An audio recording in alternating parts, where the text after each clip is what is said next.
Aleluya. Saludamos esta noche a las personas que nos visitan. ¿Cuántos nos están visitando hoy? A ver, bienvenido, bienvenida. Bienvenidos todos los que nos están visitando hoy. Hemos estado desarrollando todos los miércoles una serie, lo digo por ustedes para que más o menos puedan contextualizarse un poco, una serie que hemos titulado Intercesión Militante, y hemos estado hablando ya hoy el noveno miércoles de esta serie acerca de la intercesión. Y el tema que les quiero compartir hoy en la novena parte lo he titulado Los ejecutores. Los ejecutores. Estaba recordando precisamente estos días por todos los eventos que están ocurriendo, que hace unas semanas atrás hablamos de la importancia de nosotros poder enviar intercesores a las fronteras, ¿recuerdan? Y hoy estamos viendo una situación tangible de esto que el Señor nos ha estado hablando y la necesidad de que entendamos que el tema de la intercesión no es como nos lo presentaron hace unos años, pensando que la intercesión es para aquellos que tienen el llamado a interceder y que solamente pareciera que hay un pequeño grupo selecto de intercesores que pueden desarrollar esta labor, pero no es así. El llamado a la intercesión es para toda la iglesia y toda la iglesia debe ser intercesora, y con este tema hoy voy a poner de relieve la importancia de que entendamos esto, que entendamos que todos como iglesia debemos, después les hablé de estar en la brecha, todos debemos estar en la brecha, todos debemos estar allí batallando, guerreando, cumpliendo los planes del Señor. De modo que como intercesores, Dios nos ha asignado una enorme responsabilidad. Y Dios ciertamente nos usará y nos quiere usar para que ejecutemos su voluntad en lo que yo denomino el ámbito terrenal. Y esto sucede porque la ley de la oración, di conmigo, ley de oración. La ley de la oración es la ley más elevada del universo. La ley de la oración puede superar todas las demás leyes al sancionar la intervención de Dios. Por eso es que la ley de la oración es superior a todas las leyes, porque hay leyes que ya están establecidas, leyes físicas, leyes espirituales, pero cuando nosotros invitamos a Dios a participar en un asunto puntual, Dios puede cambiar esas leyes. La ley de la gravedad, la ley de qué sé yo, cualquier ley, Dios la puede alterar, la puede cambiar por nosotros, por nuestra fe, por nuestra convicción, por nuestro amor, por nuestra convicción, por nuestra confianza. Por eso pudimos ver a un profeta sacando un hacha del fondo del agua con un palo, y por eso podemos citar un montón de casos aquí, personas muertas que fueron resucitadas, eventos que fueron cambiados, mares que fueron abiertos, ríos que se detuvieron, Jesús caminando sobre las aguas, Pedro caminando sobre las aguas, en fin, podemos citar un montón de cosas. Entonces, lo que quiero hoy señalarles es que la ley de la oración está por encima de la ley de la rebeldía, está por encima de las malas intenciones. La ley de la oración está por encima de todo, y Dios puede usar esto como un recurso soberano de su capacidad, de su voluntad, de su naturaleza, sobre un mundo que se mueve con deseos egoístas. Y por eso Dios establece lo que yo llamo una ley de oración. Y sobre todo eso Dios priva cuando escucha nuestro clamor del corazón. Y Dios hace, y Dios se mueve, y Dios actúa para mostrar su misericordia y para mostrar que también nosotros podemos ser dignos de su confianza. Así que los medios que Dios utiliza son muy variados, y a menudo esos medios involucran toda una serie de secuencias de oración. La oración, por eso hay tantas frases que personas han descubierto, no son solo frases bonitas, la oración lo cambia todo. Con la oración se puede todo. Gente que lo descubrió. Yo hoy le digo, la oración la he descubierto como una ley sobre todas las otras leyes.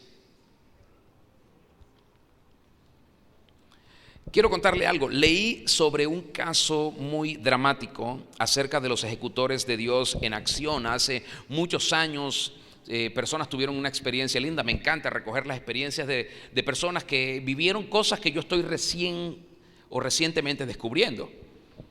Y este caso nos habla de unas personas que estaban orando y Dios los usó como ejecutores en una situación particular. Y esta historia comienza en una ciudad del estado de Virginia, en Estados Unidos, y dice que los habitantes de una región llamada Christiansburg notaron una nueva construcción que erigían en su ciudad. Luego de un tiempo pudieron ver que esa construcción tomaba forma de una torre de mezquita en el centro de lo que parecía ser el predio de una escuela. Algunos creyentes de la zona investigaron y descubrieron que un musulmán había obtenido recursos económicos y estaban financiándole una obra de construcción para un supuesto colegio, una supuesta escuela de entrenamiento para personas del tercer mundo sobre la energía solar, y luego que ellos vinieran iban a ser reenviados a sus países para que enseñaran lo que habían aprendido. Eso es lo que se decía públicamente. Sin embargo, era evidente que los musulmanes tenían un programa oculto tras la edificación de la escuela. Ellos estaban construyendo una mezquita y hacían planes para ubicar en la comunidad familias musulmanas y así traer el Islam a la zona. La gente que fue alertada por el Señor, no por las autoridades, sino por el Señor, de que eso que estaba allí iba a traer una situación bien difícil a nivel espiritual. Este tipo de personas fueron muy variadas, de diferentes sectores y posiciones y de diferentes edades. 2 intercesores, por ejemplo, que trabajaban en un almacén, comenzaron a orar luego de escuchar lo que estaba pasando y lo que se pensaba hacer. Pero dice esa anécdota, dice que ellos tomaron una Biblia, estos 2 trabajadores de almacén, y fueron a la construcción. Cuando estaban vaciando el concreto para los cimientos, ellos pidieron permiso a los obreros si los podían dejar pasar, que ellos querían solamente darle gracias a Dios por la construcción. Y los dejaron pasar y fueron hasta el centro, el lugar donde estaban vaciando las fundaciones, y colocaron una Biblia. Y la Biblia quedó sepultada sobre esos cimientos. Pero como si eso fuera poco, ellos también le pidieron a Dios que el Señor hiciera lo que quisiera allí y no lo que otros querían hacer. De modo que ellos reclamaron esa propiedad para Dios y declararon que el reino de Dios se establecería en esa edificación. Por otro lado, se cita también la experiencia de la hija de un doctor, una niña de 7 años de edad, que oraba cada vez que veía la mezquita y cada vez que escuchaba hablar de la mezquita, y le pedía al Señor que esa mezquita nunca fuese abierta. Pero también las iglesias locales estaban orando por la intervención de Dios en sus grupos de intercesión, como lo hacemos nosotros hoy en esta primera hora que tenemos siempre. Imagínense todas las iglesias del sector orando para que no se lleve a cabo la mezquita. A causa de los ejecutores llamados por Dios para orar por el cumplimiento de la voluntad de Dios, aquellos que dijeron: Señor, no se haga lo que los hombres pretenden, sino lo que tú quieres. Haz tu voluntad aquí. Y lo que el diablo pensaba usar para sus fines, úsalo tú para los tuyos. Entonces, estos ejecutores entendieron algo poderoso acerca de lo que yo llamo la ley de la oración. Y esta acción de ellos, el ir a ese sitio, poner una Biblia en el fundamento, orar, declarar eso para Dios, desarticuló por completo los planes del grupo musulmán. Sorprendentemente, los que apoyaban al centro de estudios musulmán, los que estaban financiando, se quedaron sin fondos para financiar. De modo que la obra se detuvo y la obra terminó en manos del banco. Y el banco se quedó con la propiedad. Así se fueron todos los trabajadores, la empresa que estaba construyendo, y eso quedó vacío. Y los que oraban pidiendo que Dios usara eso para su gloria, seguían orando y seguían intercediendo. Mientras tanto, otro grupo de ejecutores en otra parte del país, de Estados Unidos, ellos tenían una universidad cristiana y estaban pidiéndole a Dios que Dios les concediera otro lugar, porque el lugar donde estaban ya no podían continuar. Y uno de los hermanos de la universidad estaba viajando hacia otro lugar y justo pasó por el estado de Virginia y vio los edificios que se estaban construyendo y pensó: ¿qué será este edificio? La historia dice que él se detuvo y preguntó a las personas que estaban cerca y justamente le dijeron que esa era una obra que se había parado. Fue a una de las iglesias más cercanas y preguntó qué había pasado y le dijeron: bueno, pasó, y le contaron toda la historia que yo les acabo de contar. Entonces él llama a los hermanos de la universidad y todos comienzan a orar pensando que ese era el lugar que Dios había escogido para traer la universidad a ese lugar que habían iniciado los musulmanes. Imagínense toda la historia. De modo que vemos en esto algo bien interesante. La respuesta a esta oración se da de la manera más sencilla. Uno de los hermanos de la universidad, viajando por la carretera interestatal 81, como dicen ellos, y capta la edificación. Pero a través de una secuencia sorprendente de eventos, el hermano que voy a llamar Marcos vio que Dios tenía algo con eso y no dudó en decirle a los hermanos que oraran, porque él estaba convencido de que ese era el lugar que Dios había concedido para la universidad. Así que el Señor guió a los hermanos para que oraran, para que no dejaran de orar, y ahora tenían un desafío tangible que no vieron al principio, y es que no tenían la plata para pagar la edificación. La historia dice que la propiedad estaba tasada en $8 millones, pero que el banco que tenía la propiedad decidió vendérsela a la universidad por $2.5 millones. Y como si eso fuera poco, pues los hermanos vinieron al banco que tenía, que les iba a financiar, y le dijeron al banco que les iba a financiar que ellos no tenían esa plata. Ni siquiera llegaban a $500,000. El banco que les iba a financiar habló con el banco que estaba vendiendo y les dijo que les iban a depositar $500,000 en el banco que estaba vendiendo para que tuvieran una línea de crédito con ese banco y el mismo banco le financiara. Y así compraron la propiedad y se estableció la universidad. Dios comenzó a moverse a su favor. ¿Y sabe lo que pasó? Se involucró toda la universidad, los estudiantes comenzaron, como era una universidad cristiana, todos comenzaron a orar, todos comenzaron a interceder, de modo que la oración se puso por encima de todas las leyes y Dios hizo algo poderoso. Ahora, fíjese lo siguiente. Testimonios y testimonios pasaron en esa experiencia. La gente del banco estaba feliz porque ellos lo habían comprado, la gente lloraba y decía que ellos estaban pidiéndole a Dios que eso le quedara a una gente cristiana. Son las palabras que están redactadas en esa historia que leí. Y yo ahora lo enfoco en esta forma. El Señor había convocado a sus ejecutores para interceder para que su voluntad se estableciera. Ahora, esto implicó llevar a cabo acciones. Pero miren que fueron personas que ni se conocían, pero ambos creían en el Señor. Por un lado, unos orando para que el edificio no se construya o para que no se lleve a cabo los planes del diablo. Y por otro lado, otros orando por una sede para su universidad.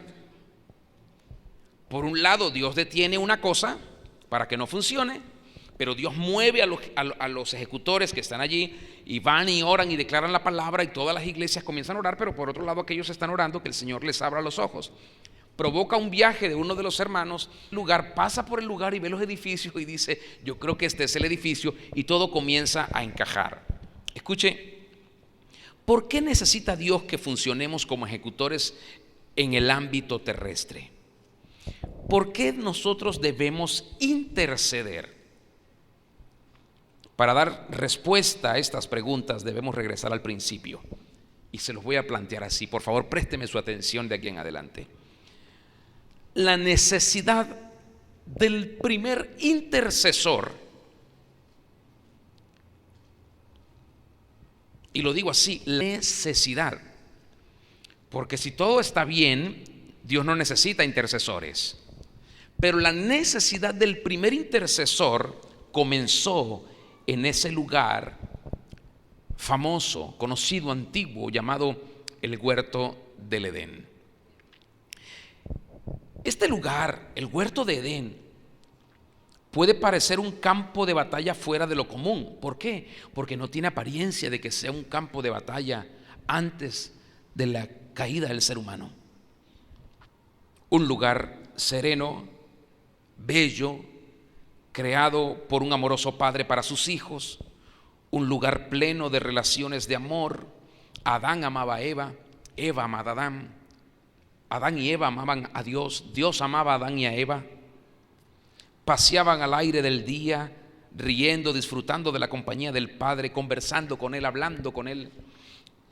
Durante estos paseos había alguien que observaba con ira, con odio y con celos la belleza de esa relación. Durante el tiempo que este enemigo miraba, a la vez tomaba en cuenta la forma en la que debía tramar el rompimiento de esa relación.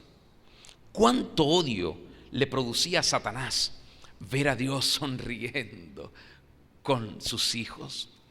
Ver a Dios deleitándose en su creación, disfrutando de la relación, viendo todo en orden y viendo que Adán y Eva legislaban y gobernaban y todo se mantenía en perfecto estado como Él lo había planeado. Pero ¿cuánto odio le provocaba esto al diablo? A partir de ese momento, Satanás buscó de entre las mismas criaturas a las que Adán le había dado nombre, una que pudiera servirle de instrumento para arrebatar de las manos del hombre aquello que él mismo codiciaba, que era lo que codiciaba el diablo: poder, autoridad, dominio y mandato sobre la tierra. Finalmente, en su búsqueda, Satanás comenzó a observar a la serpiente. Miraba su sutileza, consideraba su hermosura. Los otros seres creados prestaban atención y sonreían cuando hablaba. Satanás esperó pacientemente el momento oportuno y astutamente tomó posesión de esa espléndida criatura. Una vez que tuvo el control de la serpiente, comenzó a entrelazarse con la naturaleza de ella, con sus habilidades perversas, retorciendo y pervirtiendo los dones que Dios le había dado a la serpiente y ahora los había vuelto para sus perversos propósitos. Satanás no hizo un movimiento rápido para tentar a Eva o a Adán, para separarlos de Dios. Todo lo calculó, todo lo planificó, todo lo consideró. Primero comenzó a estudiar el carácter, el comportamiento, la naturaleza de ellos, su fragilidad, su sensibilidad. Fue paciente y esperó hasta que el varón y la mujer estuvieran cómodos en sus papeles de dominio, hasta que tuvieran la guardia baja, se relajaran, pensaran que todo estaba bien, que no había ningún problema, que nunca iba a pasar nada malo. Sabían cómo cuidar el huerto perfectamente y habían disfrutado plenamente de su relación, así que estaban seguros de que todo iba a estar bien. Pero Satanás planificó lo que diría y cómo lo diría y en qué momento lo diría para provocar el rompimiento. Escuchó sus conversaciones y observó sus gustos, y un día supo qué hacer. Usaría las mismas palabras que el padre había dicho a sus hijos para lograr el engaño. El momento esperado había llegado. Eva había notado su belleza excepcional y él estaba hablando con ella para impresionarla con su sabiduría. Recuerden que él ya tenía experiencia antes que Adán y Eva. Ya él había experimentado a Dios. Él también podía hablar de Dios porque había estado con Dios. Así que sería fascinante saber de alguien que sabe más que nosotros de Dios porque estuvo con él. Y allí los atrapó, o la atrapó a la mujer. En medio de una conversación amena, tranquila, relajada, seguramente sonriente, le formula aquella pregunta que había elaborado con tanto cuidado. ¿Es verdad que Dios les ha dicho que no deben comer de todo árbol del huerto? ¿Qué hizo la serpiente con esa pregunta? En su habilidad verbal, en su léxico prominente, ya había pervertido, ya había pulido su malvado plan y convenció rápidamente a Eva de que el padre le había engañado, que no pasaría tal cosa. De hecho, no pasó nada. Imagínese usted por qué, yo lo he dicho varias veces, el primero tienta a la mujer, porque el problema no era con la mujer sino con el varón. Pero la mente del varón es tan susceptible que fue conmovida cuando vio el testimonio de la mujer y dijo: ¿en serio probaste? Yo no voy a decir que comió, ¿está bien? A propósito lo voy a decir. ¿En serio experimentaste eso? Sí, aquí está la evidencia. Él es testigo. Seguramente estaba ahí el diablo. Y no pasó nada. ¿No? ¿Quieres que te lo demuestre de nuevo? Y volvió seguramente a experimentar. Y no pasó nada. De modo que Adán, quien había recibido completa instrucción de parte de Dios acerca del árbol, vamos a decirlo así, aún antes de que Eva fuese creada, tampoco se negó a practicar lo que Eva ya había practicado. En lugar de eso, participó con ella. Y con esa experiencia que hizo el varón, regaló su mandato, regaló su capacidad de dominio y fue despojado de toda su autoridad.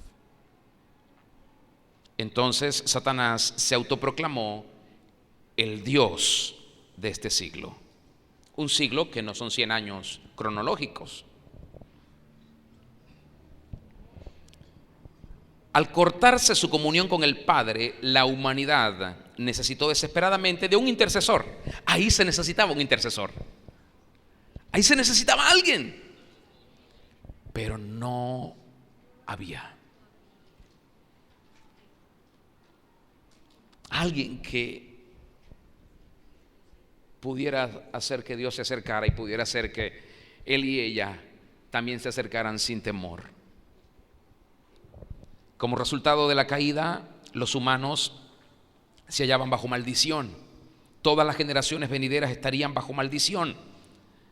Y el Padre, por haber previsto el fin de la raza humana, había preparado un antídoto para el pecado, un antídoto para el rompimiento y la separación, para la división de él y su criatura más especial. Dios creó un intercesor. Para no perdernos, Dios creó un intercesor. No un pastor, ni un apóstol, ni un evangelista, ni un maestro, ni un predicador, sino un intercesor. Para restaurarnos, para reconciliarnos con Él. Por eso digo que esto es lo más grande que podemos experimentar. Estar entre Dios y alguien que está separado de Dios es lo más hermoso que podemos experimentar. Y ese antídoto, ese intercesor es Jesús, el Hijo de Dios. Aquel, mire, mire esto, Dios lo había preparado, el antídoto, el intercesor, desde antes de la fundación del mundo. Vamos a leerlo. Yo cuando lo descubrí, porque pensamos que solamente esto ocurrió allá en la cueva, en la tumba donde estaba el Señor hace más de 2000 años, y que entonces allí cuando Él resucitó, o cuando Él se manifestó, murió y resucitó, fue que entonces encontramos y vimos la solución. Pero vamos a ir a un pasaje que a mí me impresionó muchísimo. Apocalipsis capítulo 13, por favor. Apocalipsis capítulo 13. Y yo prefiero leérselos en la versión Reina Valera, me gusta más cómo lo dice.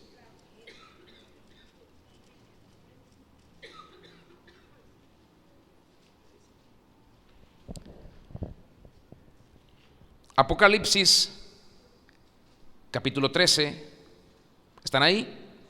Versículo 8 dice, voy a leer la última parte: el Cordero de Dios que fue inmolado desde el principio del mundo. no cuando fue allí, no cuando fue al Gólgota, no cuando fue ahí, desde el principio del mundo. En otras palabras, cuando se necesitó el intercesor, el Cordero de Dios fue inmolado, solo que no se había manifestado. Jesús, el Cordero de Dios que fue inmolado desde el principio del mundo. Jesús traería salvación, libraría a la gente de su triste condición. Satanás no sabía lo que haría el Padre, Dios, creador del universo, para contrarrestar ese tortuoso plan que el diablo tenía, aun cuando Dios le había dado lo que parece ser un acertijo por resolver. Allí en Génesis 3:15, citado así: y pondré enemistad entre ti y la mujer, entre tu simiente y la simiente suya, y ésta te herirá en la cabeza y tú le herirás en el calcañar. Para Dios estaba resuelto. De modo que a través de las edades, Dios hacía preparativos para traer a la luz salvación a través de su Hijo.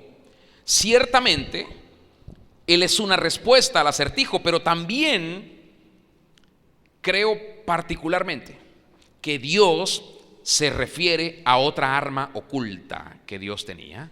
Su Hijo fue lo más visible, pero había un arma oculta que se manifestó luego de la resurrección de su Hijo. Una que ha estado en misterio, esperando ser develada después de la resurrección, en la que el apóstol Pablo en 1 Corintios 2:8 la describe como un arma que ninguno de los príncipes de este siglo conoció, porque si la hubiesen conocido nunca habrían crucificado al Señor de gloria.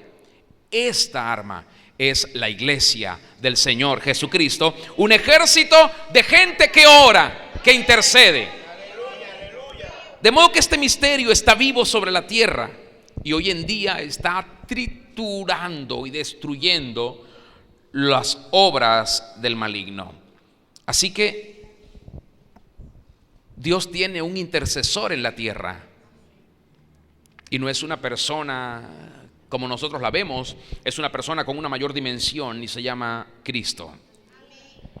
Y en Cristo hay gente de todas las naciones, de todas las edades, de todas las lenguas, de todos los colores, que pueden cumplir con esta labor y ser los ejecutores de esta función primordial para que el diablo no se salga con la suya. De modo que cuando Cristo fue inmolado, desde el principio del mundo, como lo acabamos de leer, les dio a todos los que están con Él la misma gracia, la misma unción, para que tengamos comunión con el Padre y podamos abogar y podamos interceder. ¿Quién es el abogado? Cristo es el abogado. ¿Quién es el fiscal acusador? ¿Quién es el juez justo? Entonces nosotros tenemos la gracia del Señor Jesucristo para estar ahí justo en el medio de aquellos que están en condenación, que están en una triste condición, que están en un problema, que están en una crisis profunda de falta de perdón, de muerte, de tribulación, de desesperanza, de desconsuelo. Y decirle al Señor: Señor, ahora más que nunca tenemos un derecho legal por el cual tú puedes llegar a todas esas personas que el diablo tiene bajo su dominio. Tú lo puedes hacer. ¿Qué tengo que hacer yo para que eso ocurra? ¿Cuál es mi orden? Dámela y yo la ejecutaré. Nuestra intercesión tiene que ir cambiando, evolucionando. Tenemos que ir creciendo en la relación. Yo siempre se los he dicho, yo me imagino a Cristo con el Padre viendo la condición del ser humano, y me imagino, antes que todas las cosas por supuesto ocurrieran, porque en su presencia, en su previo conocimiento de todos los eventos, Dios planificó y organizó todo lo que iba a ocurrir. Y en ese momento me imagino a Cristo preguntándole al Padre: Padre, ¿y cómo resolvemos este problema que se va a provocar en unos cuantos millones de años cuando tú quieras poner al ser humano en la tierra? en la eternidad, hablando del problema que se suscitaría por la astucia de un enemigo desterrado de la gloria celestial. Y el Padre, bueno, ¿sabes qué? Estaba pensando que esto es tan personal para mí que no lo voy a resolver con una palabra, destruyendo, pulverizando a ese insignificante enemigo que ahora se nos va a crear de aquí a unos años. Ni él sabe qué va a pasar, pero nosotros ya sabemos. ¿Se imagina usted a Dios hablando así? Así que yo voy a hacer algo mucho más extraordinario. Y no vamos a quedarnos nosotros aquí, Dios hablando en plural, el Padre, el Hijo y el Espíritu, como que bueno, pero evitémonos ese problema. No, vamos a hacer algo glorioso y nos vamos a manifestar nosotros en nuestra condición esencial. Yo como papá, tú como hijo y tú como mi espíritu vas a ir y vas a dar un testimonio de mí para que todos me conozcan. ¿Se imagina Dios hablando así? Y en fin, Padre, entonces, ¿cómo crees que lo vamos a resolver? Bueno, después que ocurra todo esto, tú vas a ir y mira todo lo que vamos a hacer y vamos a resolver el problema. Y para que el diablo ahora vea lo más extraordinario que yo voy a hacer, no voy a estar fuera del ser humano, me voy a meter dentro de él y lo voy a llenar de mi gloria. Lo voy a llenar de mi gloria y él va a poder hacer lo que tú vas a hacer primero. Ejecutar mis mandatos, mis órdenes. Voy a volver todo al principio para que todos amen mi voz y mi palabra y quieran obedecerme siempre. De modo que me imagino en ese momento eternal, Dios hablando consigo mismo, con el Hijo, con el Espíritu, el Padre, y pienso en esto. Pienso que Dios es tan maravilloso que nos ha concedido a nosotros el ministerio de la reconciliación, como dice el doctor Lucas en los registros del libro de los Hechos. El ministerio de la reconciliación para que nosotros podamos también, como hizo Cristo, traer a muchos al Padre. Esa es la orden del Padre. Pero ¿qué tenemos que hacer? Ejecutar su voluntad, descubrir sus planes para arruinar las intenciones de Satanás y seguir dándole a Dios la oportunidad de que se glorifique en la vida de las personas que hoy están rechazadas, que hoy no le importan a muchos, que hoy no tienen ningún tipo de consuelo, que hoy no parece que le importan a nadie, pero que para Dios tiene un plan fabuloso con ellos, tiene un plan extraordinario con ellos. Así que somos el misterio escondido en Cristo, Dios, que ha sido manifestado para gloria del Padre, y ahora tenemos que dar a conocer la magnificencia de su amor a todas las personas. Así que el mundo necesita de nuestra intercesión. Dios quiere que nosotros entendamos que nuestro mayor honor es servir como intercesores. Si podemos hacer eso, vamos a lograr que se rompan tantas barreras que hay entre las personas y Dios, entre Dios y las personas. Y a través de Cristo y nosotros que ya estamos en Él, vamos a ver a mucha gente acercándose a Dios de una manera extraordinaria. Póngase de pie, por favor. Aleluya.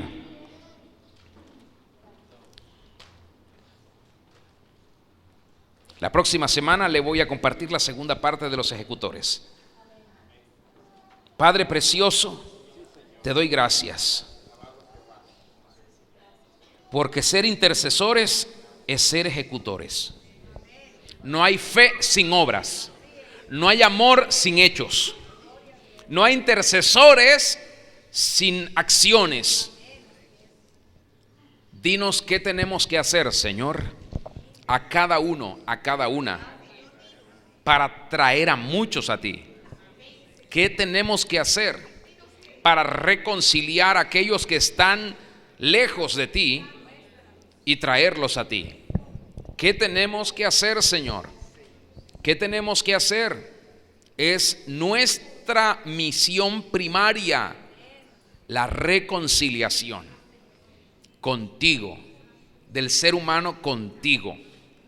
Ven y danos sabiduría impártenos gracia y favor, ayúdanos a perseverar, levántanos y fortalécenos para que seamos los intercesores que tú quieres que seamos, que no desmayemos, que no pensemos que no vale la pena, que no dejemos que las palabras bonitas del diablo nos encanten como hicieron con Eva y con Adán y nos desvíen de nuestra misión primaria.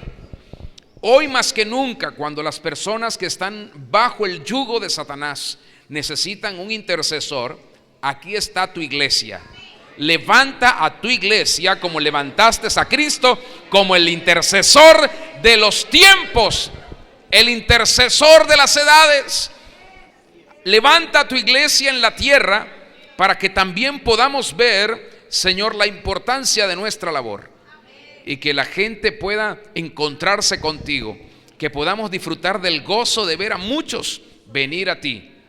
Padre de gloria, quebranta los yugos y las opresiones que están limitando, condicionando a tu iglesia. En el nombre de Cristo, arruina las obras del diablo que están trayendo desánimo, ceguera espiritual sobre tu iglesia. Y que en el nombre de Cristo tu iglesia aguerrida se levante, Señor, con poder y con desafío para poder arrebatar su herencia. Su herencia son las almas que tú vienes a conquistar, que tú viniste a buscar, el más grande tesoro que se había perdido, las almas. Padre, en el nombre de Jesús, levanta conciencia sobre nuestros espíritus, trae conciencia sobre nuestras almas, para que entendamos, Señor, nuestra posición, hoy más que nunca profética en medio de los tiempos. Glorifícate tú, Señor, en esta noche y activa el Espíritu dentro de nosotros, para que también nosotros podamos ver tu gloria. En el nombre del Señor Jesucristo, amén y amén. Aleluya. Dele gloria y honra, alabanza, adoración al Señor. Digno eres tú de toda gloria, digno eres tú de toda honra, Señor. Digno eres de toda alabanza y de toda exaltación. Recibe la gloria, recibe la gloria, recibe la gloria, recibe la gloria, recibe la gloria, recibe la gloria, Señor. Conmueve los cimientos de las naciones, libera a las naciones, trae salvación a los pueblos. En el nombre de Jesús, en el nombre de Cristo Jesús. Gracias porque tú siempre, Señor, te manifiestas en nuestras vidas. Gracias por siempre, gracias. En el nombre